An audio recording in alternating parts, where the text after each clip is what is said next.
Dalam menyelenggarakan fungsi perekonomian secara optimal demi terciptanya laju pertumbuhan ekonomi yang sehat, pemerintah Indonesia membuat lingkungan kondusif bagi investasi dengan mengembangkan kawasan ekonomi khusus atau KEK. Kini pemerintah telah membangun dan mengembangkan 15 KEK di Indonesia. Antusiasme pemerintah terlihat dengan adanya pembangunan 6 KEK dari sektor pariwisata. Namun pada prinsipnya, proses pengembangan ini tidak semudah membalikan telapak tangan. Keruwetan regulasi masih menjadi kendala besar yang hingga kini mengakar kuat. Pemirsa Gatra TV, inilah wawancara khusus tim Gatra TV dengan Wakil Kadin Sani Iskandar.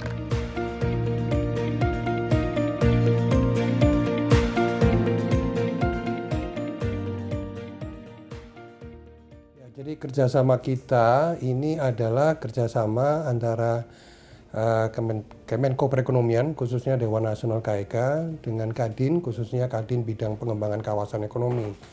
Jadi sebetulnya kerjasama ini sudah diawali kurang lebih sekitar 2 tahun yang lalu, sekitar tahun 2017 sampai 2019, kemudian kemarin diperpanjang 5 tahun kembali. Dan ini merupakan satu tonggak bagi Kadin sendiri, diberikan kepercayaan, diberikan mandat di dalam kerjasama ini. Jadi kerjasamanya cukup luas, ya. Kita memberikan pembekalan kepada kawasan-kawasan yang sudah ditunjuk sebagai KEK dari sisi menyangkut masalah sistem manajemennya, kelembagaannya, ya, kemudian sampai mencarikan mitra strategis, ya. Jadi intinya pembekalan dari sisi baik teknis maupun di dalam rangka untuk membangun mitra strategis dengan pihak-pihak investor. Ya, itu yang poin yang kita kerjasamakan. Dan ini terus sudah berjalan, termasuk kita juga membantu mengevaluasi daripada usulan-usulan KEK yang masuk. Karena kita sudah belajar banyak pengalaman dari 12 khususnya, ya, sekarang sudah 15 KEK yang ditetapkan. Dan memang banyak yang sudah ditetapkan ini memang belum sepenuhnya jalan, bahkan ada yang berhenti.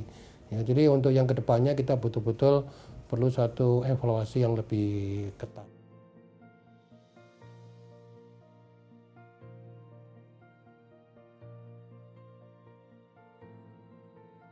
Ya, peran konkretnya, jadi khususnya melalui kerjasama ini, jadi kita mengetahui rencana pemerintahnya seperti apa, dan dari situ kemudian ya dalam setiap kali kita ada kegiatan kunjungan bisnis, ya, ke luar negeri, ataupun kalau ada delegasi bisnis yang datang dari luar, dan mereka selalu memang bertemu dengan kami, ya, kita jelaskan gitu, ya, apa yang memang menjadi ketentuan regulasi, menjadi concern dan menjadi potensi untuk pengembangan kawasan di dalam negeri. Ya, jadi itu yang sebetulnya kita bisa sampaikan kepada teman-teman para investor. Di samping mungkin dengan para mitra-mitra strategis yang selama ini sudah ada di Indonesia, kita juga mencoba untuk melakukan pendekatan-pendekatan.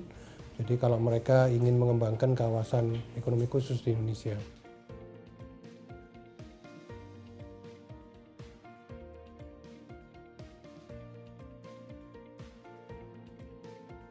Ya, memang itu sangat bervariatif karena pada waktu itu pengajuan dari masing-masing pemrakarsa itu juga euforianya sangat tinggi, semangat tinggi.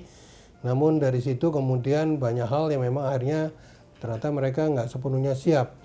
Ya, dari segi menyangkut masalah tata ruang, ya, penetapannya untuk sebagai kawasan industri, ya, ataupun kawasan pariwisata, izin lokasinya sendiri.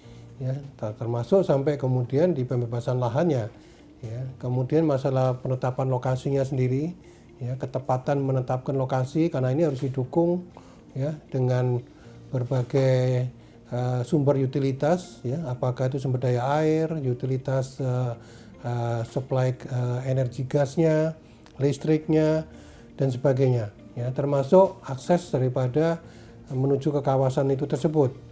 Ya, beberapa infrastruktur dasar seperti pelabuhan dan sebagainya itu juga sangat menentukan ketepatan di dalam menetapkan lokasi. Dari sisi kelembagaan juga sama, ya. Karena ini banyak diusung oleh pemerintah daerah atau Prusda, ya. Ada BUMN, BUMD, ada juga swasta. Ada beberapa yang memang belum terlalu siap karena mereka tidak terbiasa membangun satu korporasi gitu. Ini yang kita lihat seperti itu. Nah, kalau dikatakan yang mana yang sudah jalan, mana yang belum, praktis memang kalau yang kawasan ekonomi khusus yang basisnya kawasan industri, manufaktur, itu baru Semangke, itu pun juga prosesnya memang agak tertatih-tatih ya, sejak Unilever yang pertama anchor tenant-nya. Kemudian yang kedua itu Galang Batang, ini yang mungkin potensi ya. Ini mirip-mirip mereka akan melakukan kegiatan smelter untuk bauksit dan alumina. Ya, moga-moga bisa berhasil seperti Morowali ya, sekalipun Morowali bukan KEK, dia kawasan industri biasa, namun kita sudah melihat hasilnya memang bagus ya. Kemudian Palu ini sebetulnya awalnya udah agak lumayan ya, namun kemudian terakhir kena musibah ya, tsunami dan segala macam. Beberapa diantaranya memang sedang dalam persiapan. Kalau yang KEK yang basisnya kawasan pariwisata itu yang sudah jalan sekalipun mungkin masih belum sepenuhnya seperti yang diharapkan, itu Tanjung Lesung.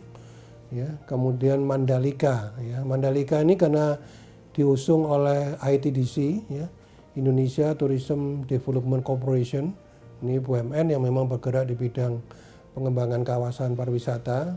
Dulunya ini kan BTDC yang Nusa Dua. Ya, jadi ini lumayan ya, terakhir apalagi sudah ada dana-dana yang mengucur ya dari AIIB China ya, dari LPAI dan segala macam ya. Jadi ini agak lumayan, sekalipun memang ya terus kita harus dorong lebih dari itu. Yang lain-lainnya masih dalam persiapan ya, seperti Tanjung Kelayang dan segala macam.